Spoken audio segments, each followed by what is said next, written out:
campaign prepares an amazing table, but multiplayer is your meal. I could eat it every damn day, forever. It's like sitting around on the couch with 7 of your buddies, playing Halo multiplayer, trash talking. 2 men enter, the better man leaves. The lesser man is respawning, and that's Halo.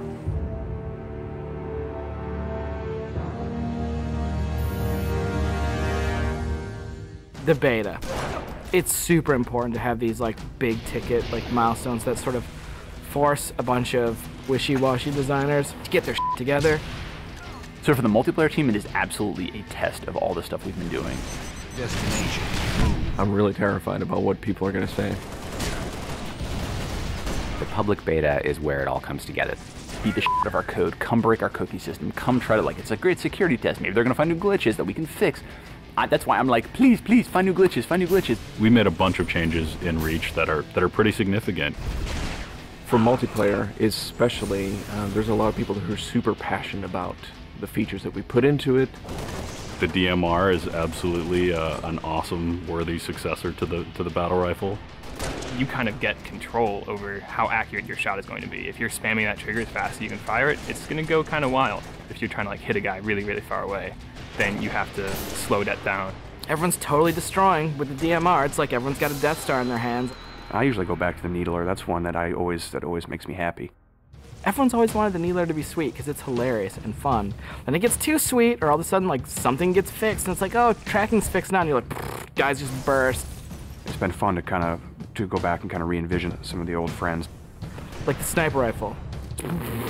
Like I pick up the sniper rifle and I'm like, this is it. It's totally happening, and I'm about to rain death on the plebeians that I work with. Overkill. And I'm like, yep, it's back. The Covenant focus rifle is awesome because it's like that Sentinel beam from Halo 2, but now it's a sniper weapon. When the pistol started to come back, it was insane. It was so awesome. I'm super excited to see what people do with armor abilities. It totally changes the game. You've got this secret weapon in your back pocket that's your 4th leg of fun. What do you want to be? Like invisible? Do you want to fly? Do you want to turn to stone? With Reach, you've got guys in jetpacks flying around, invisibility guys just showing up. It's kind of a give and take between us and Sage and Josh trying to figure out like what's that perfect balance with all the new stuff. There's a lot of that goes on. They're like, shh, don't tell Sage, he'll nerf it. You're juggling plates, right? You're just sitting there spinning the plates, and occasionally one starts spinning, you're like, ah! And you're like, make Invis more powerful. And everyone's like, no, I'm picking Invis. And you're like, okay, make it less powerful. And then, oh, now everyone like, I mean, that's what Sage and those guys do. It's a fucking huge challenge. We don't ever want to create one super weapon that works in all cases, because that tends to make the game fairly dull. It's really up to the player to decide how do they want to play on a particular map. It's a choice. Double kill. That's, I think, Halo at its best is like making these choices. You start the game, and immediately you get to choose a loadout. You're making a single selection that includes your armor ability and your weapon. We sort of pair those intentionally. It breeds this smarter combat. You'll definitely notice a big difference in how the game functions. Right now, at this exact moment in development, Armor Lock's insane. It's super powerful. I love it. It is just fucking fun.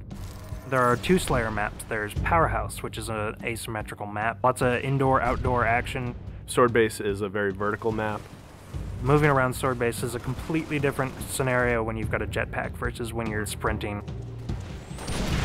This time around, we decided to integrate all of the multiplayer maps within the campaign. Overlook is another Pioneer-style base. We're using it for a game type called Generator Defense. That's also a multiple loadout game type. Your loadouts are actually far more varied than, say, in Slayer. Boneyard is our largest map we've ever done in multiplayer. It's definitely the most complicated multiplayer space we've ever tried, and it's also a new game type. Invasion is this big team battle. We sort of sat down and said, let's try to make an objective game that has elements like Slayer and try to make that more fun. And we wanted a big, huge, lots of guys and all these fictional elements. We've added a couple new objective game types, Headhunter, Stockpile. Headhunter. It's so much fun. Like seeing a dude pick up skulls and then you cap him and seeing skulls fly out of his body, and then the mad dash to pick those things up. And there's a lot of tension as you're amassing skulls. It's the risk reward of gathering up a lot and banking all at once, or just doing it one at a time and not being a big target. Headhunter. Stockpile is a team game based on capture the flag. 2 teams each have their collection zone or stockpile. There are multiple flags on the map, and your goal is to grab a flag, take it to your goal. It's a game of capture and defense. We have what we call the party games. We have Race, we have Oddball, we have King of the Hill, but like, Slayer's the thing you keep coming back to. Like, for me, Slayer is the game. Slayer is multiplayer.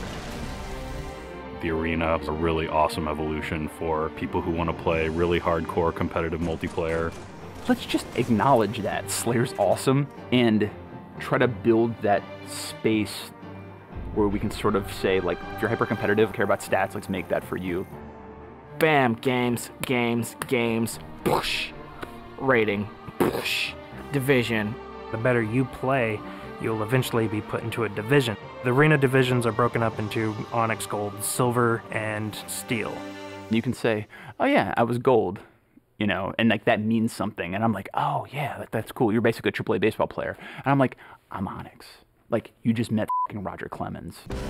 Our matchmaking system is really good at matching people up based on skill. What it has never been really good at before is saying, well, how much fun will these 2 people have playing together? I'll sing. Some of it's obnoxious. I'll get muted. Why can't I tell the system, dude, find me the people who love playing like a team player? Instead of just trying to put 8 people in a game together, we first use the social preferences for finding teammates. And then we can say, find 4 of the people who are really good skill match. Without players thinking about it, we hope that it'll lead to better social encounters. Active roster essentially is us bringing the Y menu back from Halo 2. It's a way of saying, friends are online and this is what they're doing, so I can hook up with them with a minimum of fuss. Everything that you see in the game, there's a path to getting. We can make this game about you. I really wanted to make sure that players were able to invest themselves in the Spartans that they create, and then be able to carry that Spartan back and forth between campaign and multiplayer seamlessly without them feeling like it's 2 different experiences. You start at 0, nothing. Invest, play the game, no freebies. You're beta testing, have a t-shirt, little avatar t-shirt. I'll be wearing one. The fans should never assume what you see in the beta is set in stone. What's working about Powerhouse? The jetpack is practically crying out for abuse. Is Rocket Spawn open? Is that good? In the end, it's all about the game, and the game is king. There's that magical step in the process, like it stops being software, and all of a sudden it's more like this thing. I'm playing with my friends having a beer. It's awesome.